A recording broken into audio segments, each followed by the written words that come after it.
جو شخص اس دنیا میں لوگوں سے فاصلہ رکھتا ہے، لوگوں سے دور رہتا ہے، مطلب کی بات کرتا ہے، ضروری نہیں کہ اس میں کچھ ایٹیٹیوڈ ہو، کہ وہ انا پرست ہو، وہ خود غرض ہو سکتا ہے کہ اسے زندگی کی تلخیوں نے ایسا کر دیا ہو سکتا ہے کہ لوگوں کے رویوں نے اسے بدل دیا ہو۔ لوگوں کے بارے میں اپنی رائے قائم کرنے سے پہلے، انہیں جج کرنے سے پہلے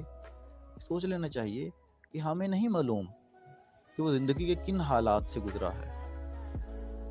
زندگی میں کون سے واقعات اسے پیش آئے ہیں، زندگی کی کون کون سی مشکلات اس شخص کو سہنا پڑی ہیں۔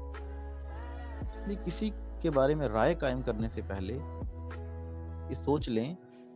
کہ انسان کو زندگی میں آنے والی لوگوں